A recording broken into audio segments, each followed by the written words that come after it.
Hello, everybody, and welcome to our Guava webinar today. My name is Sheldon Mills. I'm a marketing manager here at Guava, and I'm here with Q Mangus, the director of product marketing here at Guava. We'll be discussing what financial service organizations need to know about archiving electronic communications in specific. Specifically the need to archive all their email, social media, instant messaging, and mobile device communication. So we hope you benefit and learn a lot today. We're going to have a Q&A session addressing the most frequent questions we receive about from financial firms regarding archiving. I'll be fielding those questions, and Q will be answering them. We have a number of prepared, frequently asked questions we get. However, if you have any questions, those are the most important ones we want to specifically hit on. So please submit those in the Q&A panel or the chat panel, and we'll be sure to address those. Just on your screen, you can click on the chat or the Q&A icon and type those in. Q? Yeah, thanks, Sheldon, and thanks everyone for being here. We're really excited to bring you this topic and hope you can benefit from the information presented today. Awesome. So without further ado, let's just jump right into it. First question, we get this all the time. Why do businesses, especially in particular financial firms, banks, etc., why do they need to archive electronic communication? What are the reasons behind that? Great. Good question. And yes, there's going to be a lot of questions that we'll cover here today, so hopefully your question will be answered, but please feel free to ask a question, as Sheldon has said. Just to begin with, a lot of things, and these concerns that I'm going to show here can be for any kind of organization, but they're especially true for financial firms.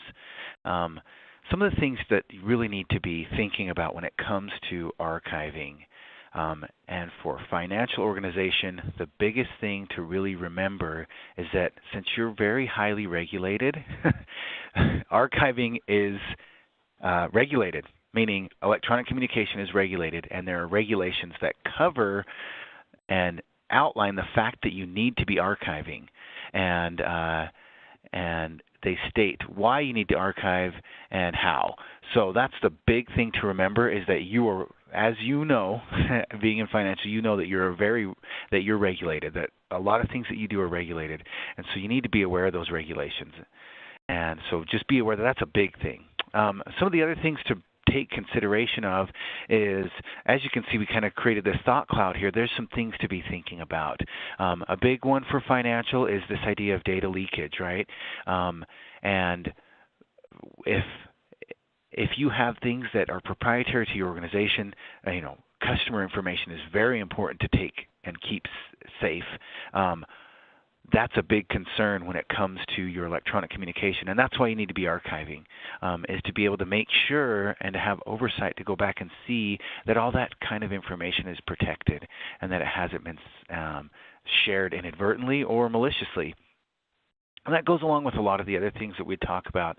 That there's a line that's blurred between personal and business communication. This is something that happens, with people bringing their own devices.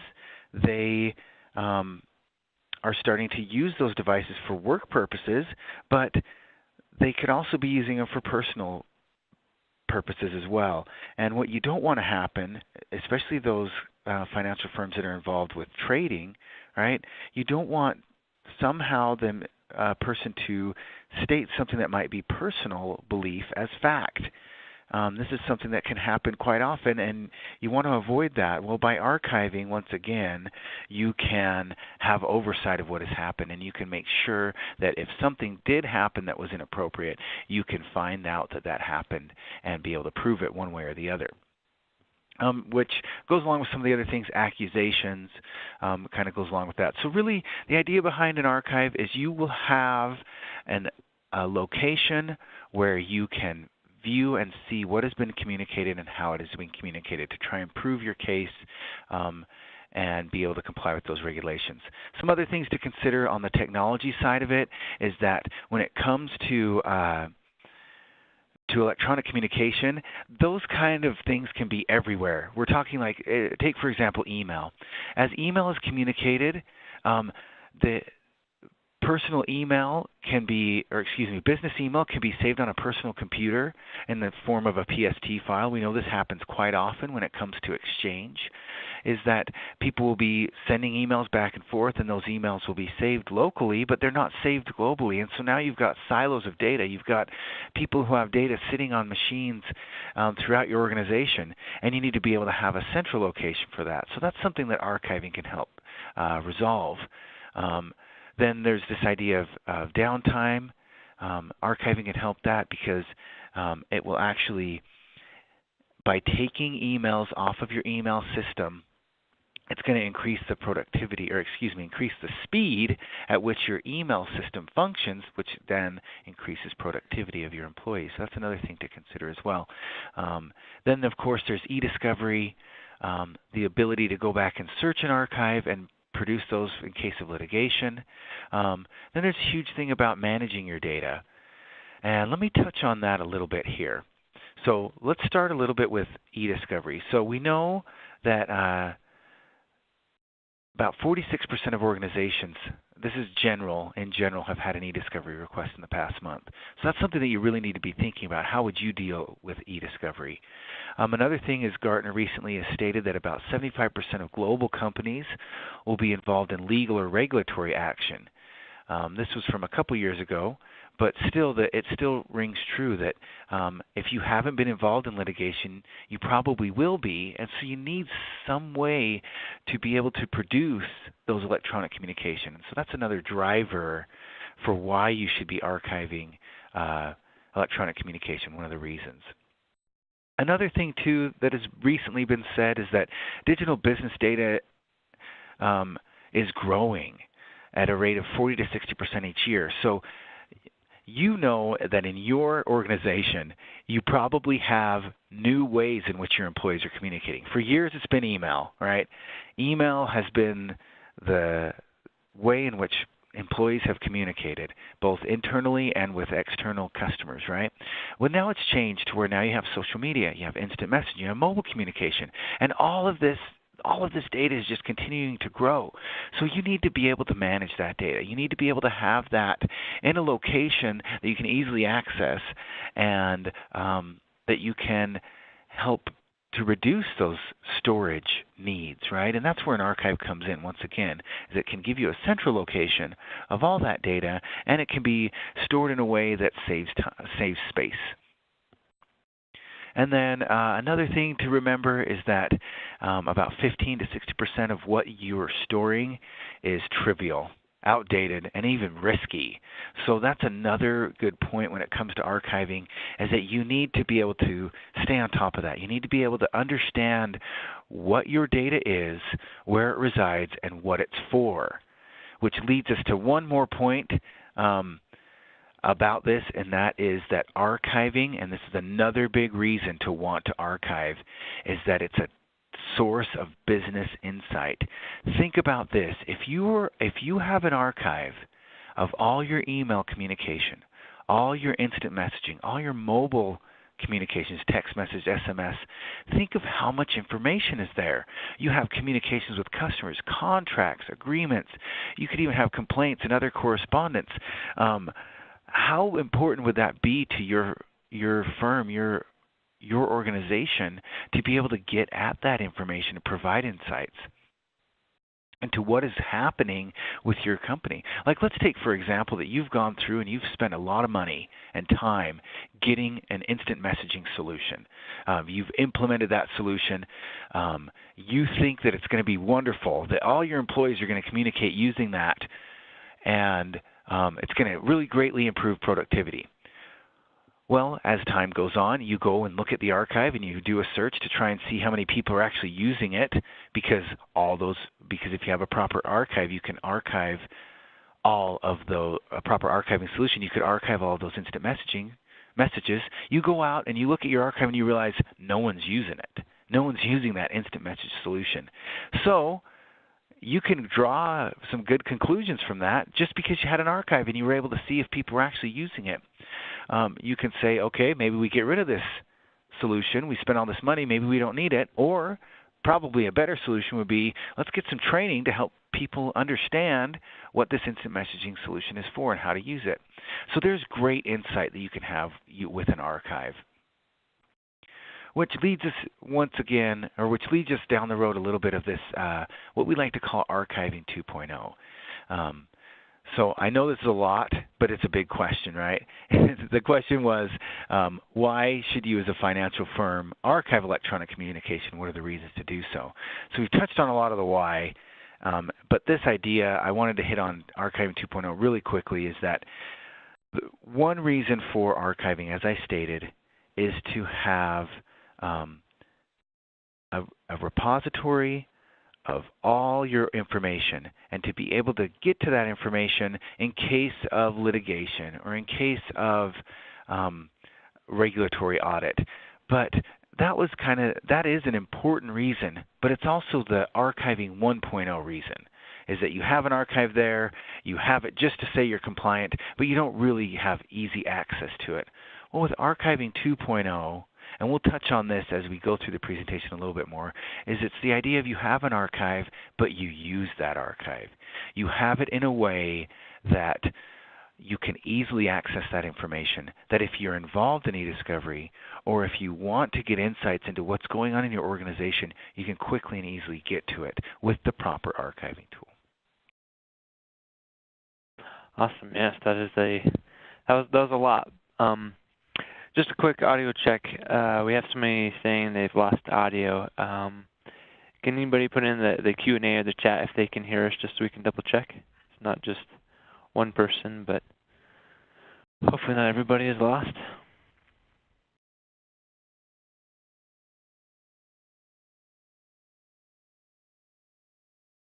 No? Anybody? Awesome. Cool.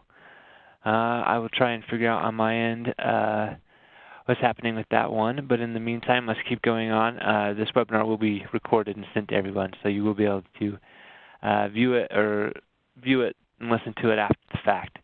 So after the next question, after the why, is financial specific. What regulations could affect what my organization archives in the finance industry in specific?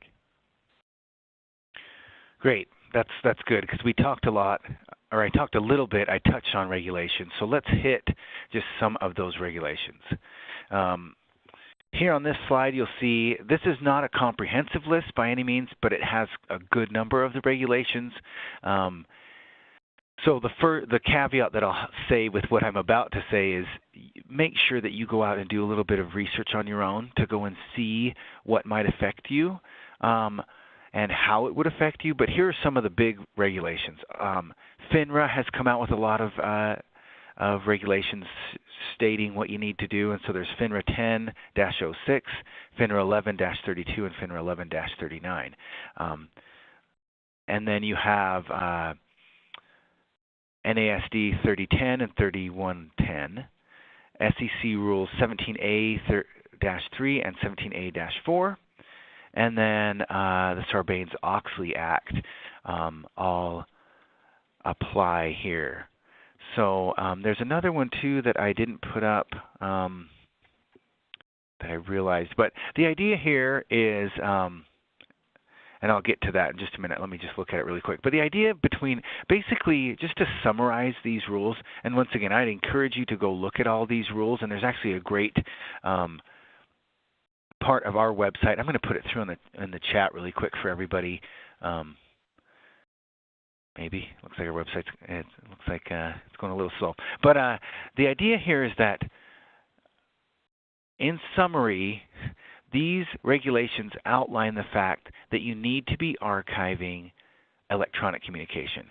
It's not just email anymore. Obviously, we've known for years that email is one thing that you should be archiving. But it's now gone further, and it's stated as electronic communication. So social media, mobile communication, instant messaging, any of those electronic communication that needs to be archived. And the interesting thing is that these rules generally, in summation, once again, these regulations state that not only does it need to be archived, but it needs to be easily accessible. You need to be able to quickly and easily get to that archive if you need to. Because you need to be able to produce that stuff in case of a regulatory audit or in case of litigation. So, yes, these are the regulations. Be aware of them. Do some research there. One other one I didn't mention, this is mainly for Canadian firms, is the IROC 11-0349. So once again, listed on the screen here. These are mainly applied to the United States, North America, and Canada. Other countries obviously would have other regulations. Look into that, but generally speaking, the regulations are going to apply to more than just email, and so you need to just be aware of that. Awesome. Okay. So let's get into the type of data that organizations need to archive, financial organizations. Perfect. So yes, there's a couple of reasons why you would want to do this. Number one, you need to archive, as we stated, you need to archive electronic communication to be able to fulfill the regulation requirements. But there's another reason to do it, and that is just to be able to manage your data, as I kind of talked about before, the reason to archive. So you need to be archiving email, social media, instant messaging, text, SMS, mobile messaging. Those are the things you need to be archiving. And what's interesting, and I wanted to give you this chart, is that this was a recent study done by Osterman Research, and it shows that most organizations are archiving email, but not many are doing instant messaging or Facebook and Twitter or SMS. So even though things are moving along to where you need to be archiving this stuff, these other electronic communication, not many people are doing it. And I would venture to say that most of the people on this call probably have some sort of solution for archiving email, but I would probably say that they don't have something for these other types of electronic communication. And so be aware that you do need to archive more than just email. And we're going to touch on, I think, obviously, because it's a webinar, on the solution that we offer in Retain and how we can archive these various types of communication in one central archive. But these are the types that you need to be archiving. Great. So, obviously, we need to be archiving email, right? Let's ask specifically how Retain works with, say, Office 365 and Exchange, Gmail, and GroupWise, and kind of what else we need to be archiving, calendars, attachments, folders, things like that. And then we'll go and hit the other things. But let's start with email.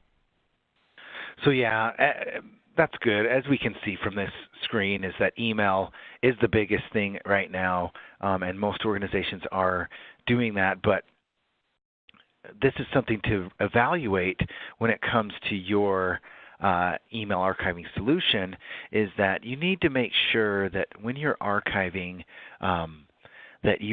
that there are certain things that you should be archiving. Number one, just to be aware of, and this is one thing that Retain does really well, and we'll touch on Retain more specifically, but I'll just hit on the generals, is that Retain archives multiple email systems or mixed messaging environments. So if you're running Exchange and Office 365 or Gmail and Office 365, which is pretty common for a lot of organizations. I know that a lot of banks run into a situation where they will offer tellers and other, the general mass of their employees get one type of system, like say a Gmail system, where their executives and others will have something else like an Office 365.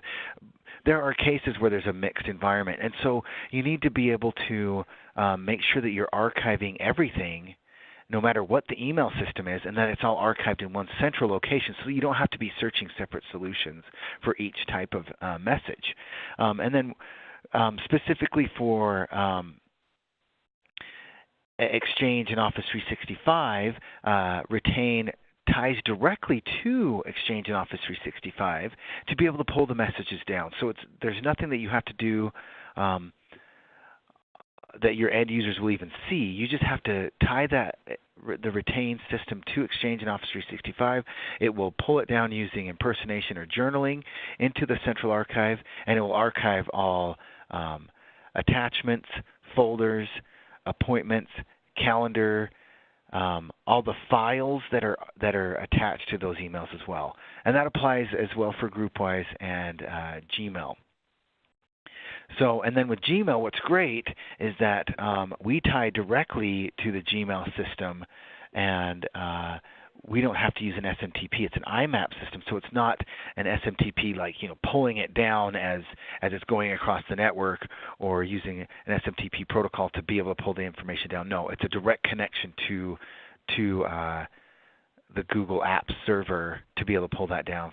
So we're talking enterprise Gmail we can archive. And then with GroupWise, it's a direct integration with GroupWise. And so yes, it's archiving all email messages.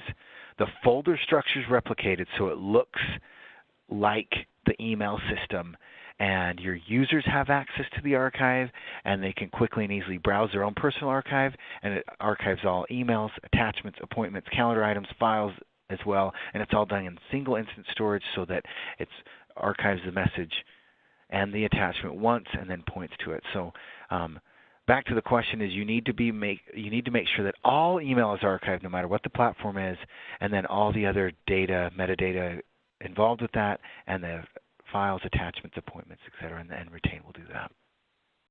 Oh, let me show you really quick.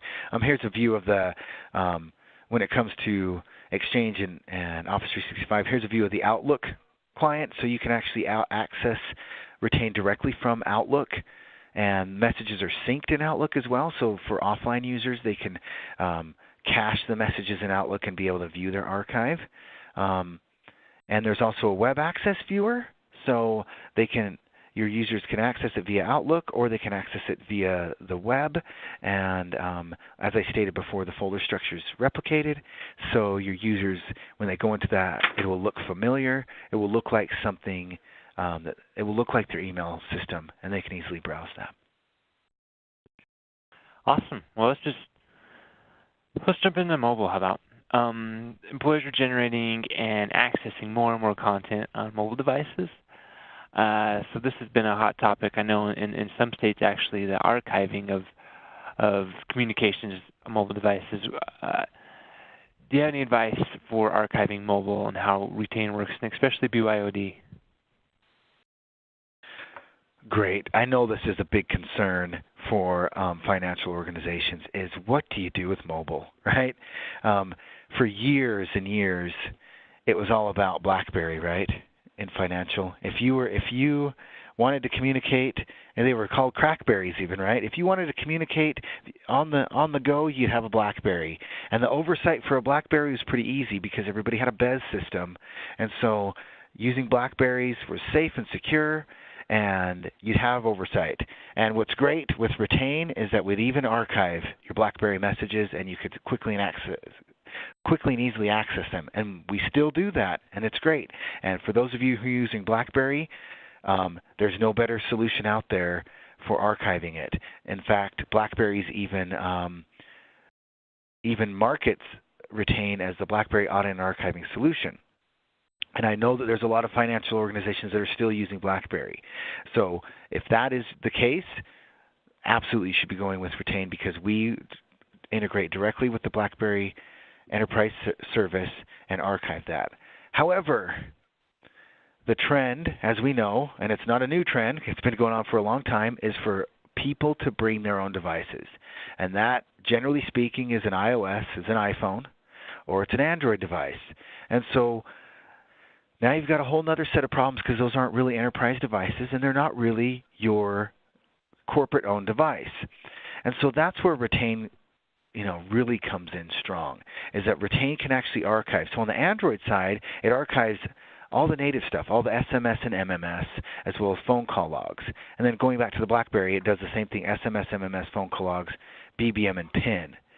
And then for Android, BlackBerry, and iOS, Retain actually integrates with BBM Protected, which is a great solution for your employees to be able to communicate in an encrypted fashion.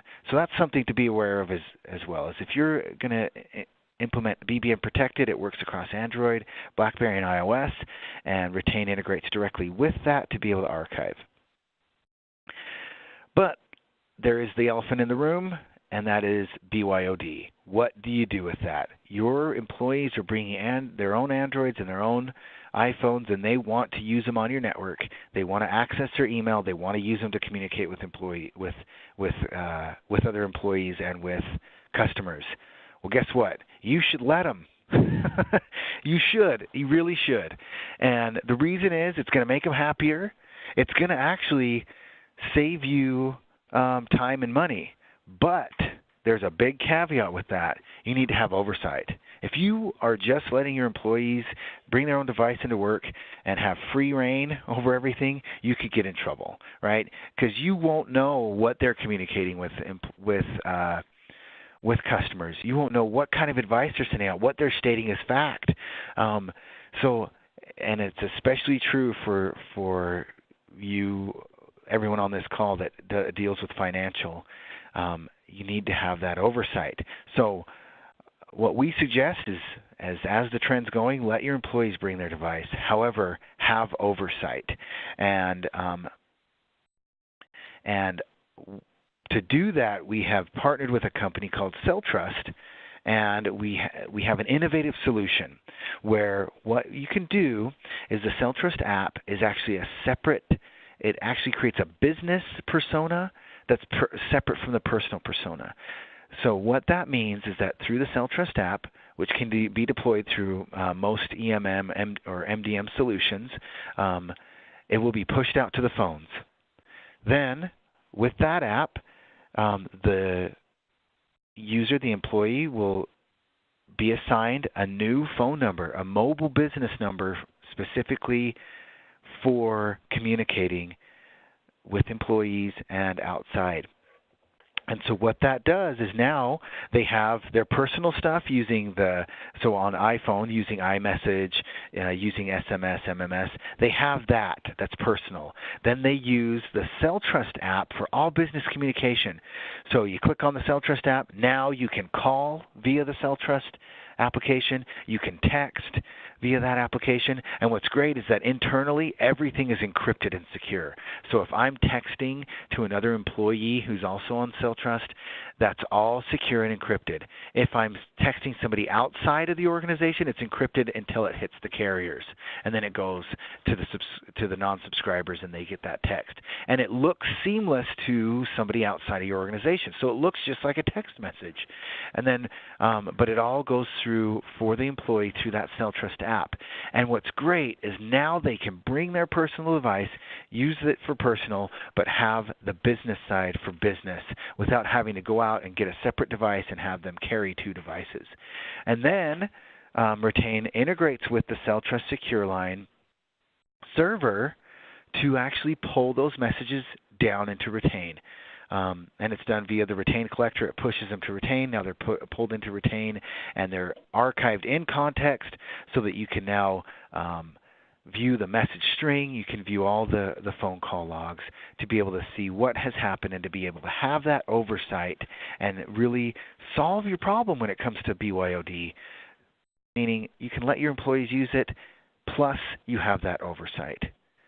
So that's the solution when it comes to BYOD, is to have that dual persona. But in the same regard, when it comes to mobile in general, if you do have corporate issued devices, when it comes to Android or BlackBerry, Retain can archive that directly. And for the iOS side, if you're issuing iPhones, the best practice would be to use the CellTrust app and turn off iMessage and SMS, and that can be done through an MDM. Because then it's all going to be archived in Retain, and now you have oversight, and you have the ability to search, perform EDiscovery, place litigation holds, etc. So that's the solution there, and that's the answer when it comes to mobile communication. Right. We've had a lot of interest as of late, particularly in mobile, because that is regulations and litigation, mobile has become so big as of late. It's kind of following the trend of email, where down the line it'll be obvious and everybody will do it, but it's still kind of in the beginning phases. It's not uncommon, but it's becoming common. Anyway, let's jump to social media. This is kind of a three-pronged question. You mentioned we need to be archiving social media, IM, instant messaging. People wonder, can we monitor and archive something as personal as social media? And should I allow my employees access to social media at work? And then what about corporate social media accounts? What do you do about that? Good questions about social media. I know this is brought up a lot, and we have addressed those issues with the product Retain Social. It's part of the Retain overall product. And let me hit on that just really quick. I'm going to go back to a slide that I had back a little bit here, just because I realized I kind of glossed over it. And that is that the overarching solution that we've been talking about is Retain. And Retain archives all email, as we talked about, all mobile, all social media, instant messaging, and web search into one central archive. So I wanted to make sure that I hit that, because I think I missed saying that, is that everything's into that central archive. And so let's talk about the social media piece. So the social media and instant messaging and web search is one piece of that total solution. And so with the social media, instant messaging, and web search, we do something a little different. And that is that we monitor and archive these communications. So as your employees are accessing social media at work, we would be able to monitor and filter what they're saying. So if you have things that you don't want them to say, if you have trade information that you don't want them sharing, you have proprietary information that you don't want them sharing, if you have inappropriate things that you want to make sure that they are prevented from posting, that can all be done through the social compliance proxy. So as a person accesses their social media at work or instant messaging, all that traffic is routed through your firewall. Well, what we do is we integrate with the firewall to be able to route that traffic through a proxy. And then as it goes through that proxy, now we can monitor and filter that and prevent things from being posted or said that's inappropriate or violates policies that you put into place. And so the question that was posed is, can you archive something as personal as social media? And the answer is yes. If your employees want to access their social media at work, you need to have oversight. And so the idea is you need to have a policy in place that says, okay, here's our social media policy.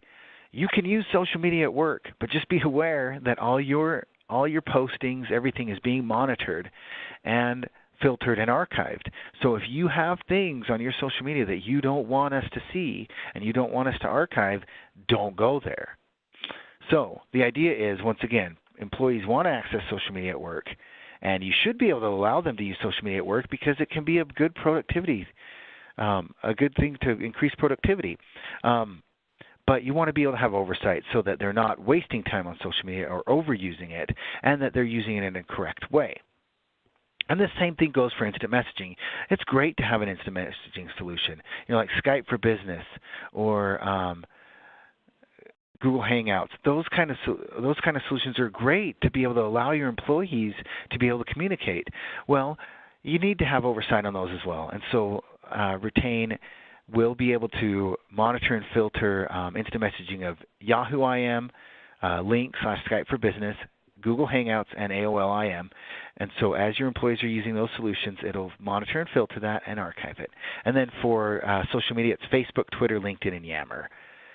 And then for web searches, as your employees are searching the web on YouTube, Google, Bing, Yahoo, or Wikipedia, as they're doing those searches, Retain will monitor, filter, and archive what they've searched. It won't archive the web pages they visit, but it will archive what they've searched.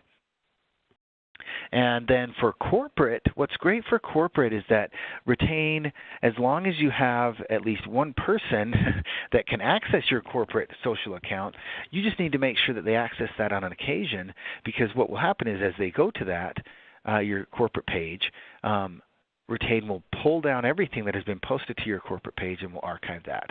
And it will be archived in context in a manner that you can go back and see it. And so Oh, and one other thing too is specifically for Facebook, when it comes to corporate, there is an application to be able to monitor your Facebook account so that if people are posting things onto your corporate Facebook account, that can be prevented, and you can monitor and moderate what's being posted so that if somebody posts something that you don't want them to, that violates your policy, that's inappropriate, you can prevent that from happening. And then once again, there is a workstation agent. So for those of you who have remote workers, there's an agent that can be put onto a Windows or a Mac machine to be able to, an Apple, to be able to monitor their communication as they're off the network and archive that as well. And then let me just show you, I kind of talked about that. Here's a view of a message being blocked. What's great is that to an end user it looks seamless. It doesn't look, it actually looks like the pop-ups coming from Facebook in this situation when they're posting something that violates policy. And then here's a little bit about how you can add the criteria and all the different platforms that are supported and the different rule sets that you can do. There's other, just so you're aware, that we do have other webinars specifically focused on social media. So if that's something that you're really concerned with, and it is something that you need to be addressing, make sure to view our YouTube page at youtube.com/GLBA to view the social media items as well. Cool, great. So that's very good to go over the retain. Retain can do all of these things. It's important. It's a financial organization. You need to be archiving email, mobile, social media, instant messaging, and show us how Retain does that. I was wondering if you could talk a little bit about, in addition to the archiving regulations we covered for the financial industry, how does Retain help with the EDiscovery and kind of dealing with those regulations? Great. Perfect. So I'll come back to this. This slide here is some of the things that make Retain a little different. I'll come back to that in just a minute. But here is a view of the search within Retain.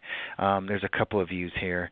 So when it comes to EDiscovery and dealing with regulations, what's great with Retain is that it has a powerful search tool. So you can quickly and easily search the archive.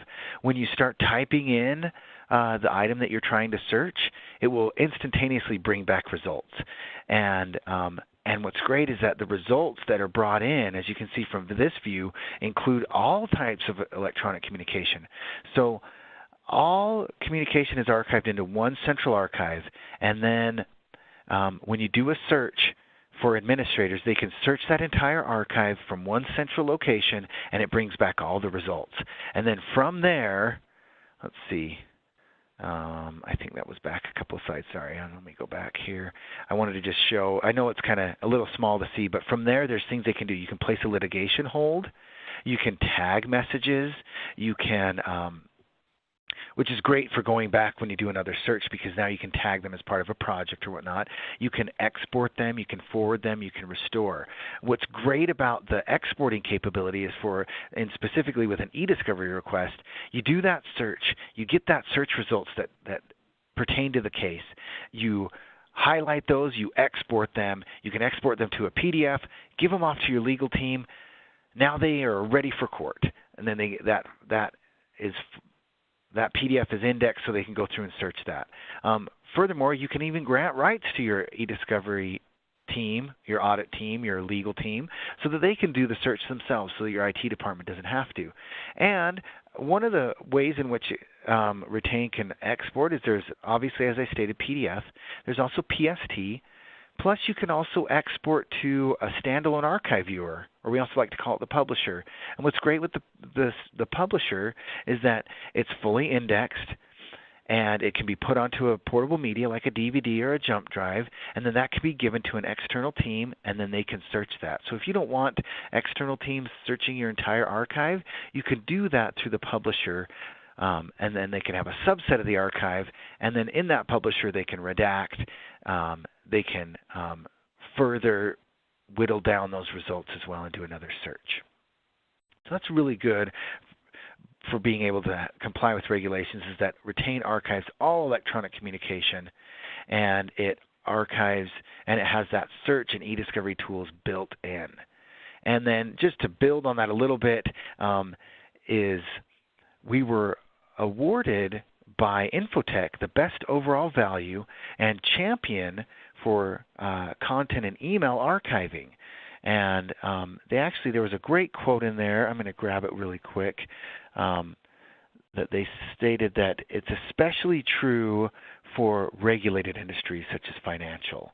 So, it says that GLBA has the best value for highly regulated enterprises through best practice information for financial and healthcare. So for financial organizations, we were awarded that. You have that best overall value because of the way that we have those built-in tools and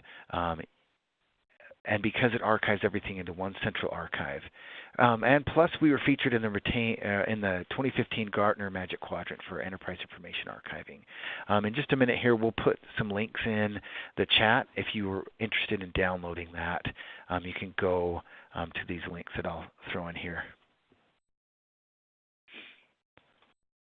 Great. I can. You already put those in. Okay. Perfect. Let's see. So, kind of wrapping up a little bit here. For those who are familiar with Retain, is there anything new coming out?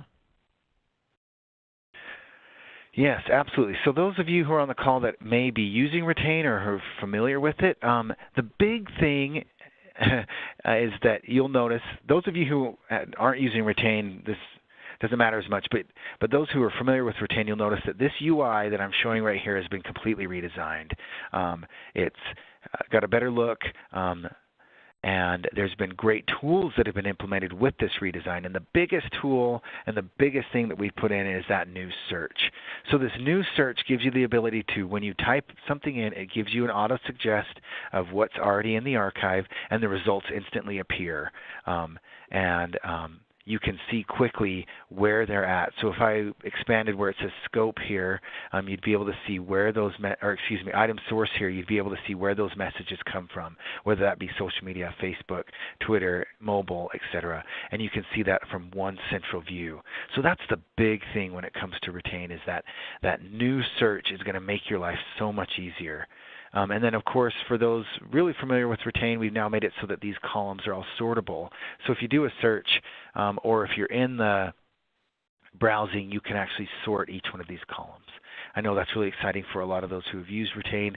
It is something that has been a long-awaited feature. So once again, we've made it easier to help you comply and be ready for EDiscovery and comply with those regulations.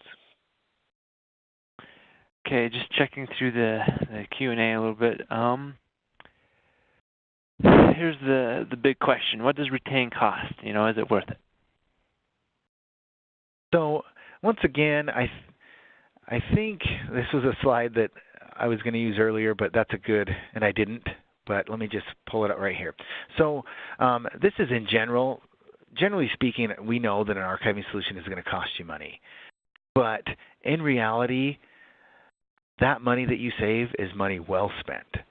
It's actually a cost savings, because think of the amount of time that you can save by having an archive that can be easily searched and that your legal team can search. And then to think of the cost savings when it comes to storage by having a separate archive that doesn't sit on your email servers, that an email server doesn't necessarily use single instance storage.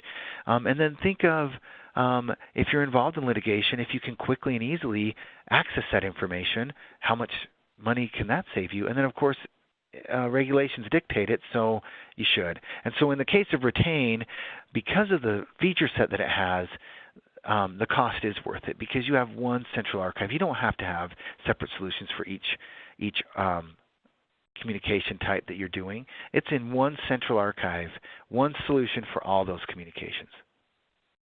And then, but the cost is a cost per seat, so it's priced per user, and but it varies depending on the size of your organization. So if you are interested in getting a quote, I would encourage you to visit our site. I'll actually put that in as well on how you can get a quote for your organization to see how much this solution would cost you.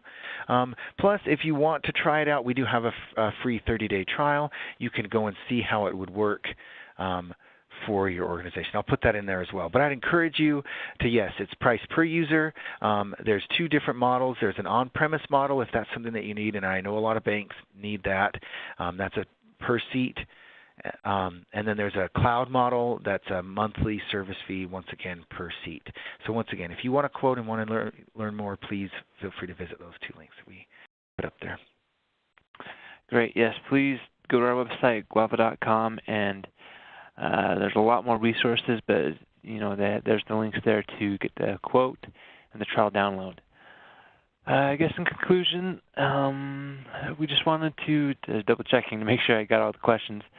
I would like to thank everyone for their time today. Just as a reminder, this webinar was recorded, and everyone will receive a link to the webinar recording, so look for that email.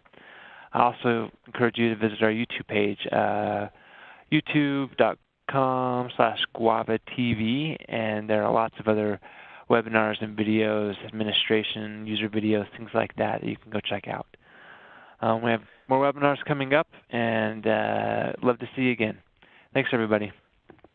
And it did look like, sorry, Sheldon, to cut you off there. It did look like there was one question that was sent directly to me, and this is a great one. It says, what engine/technology are you using to index the data?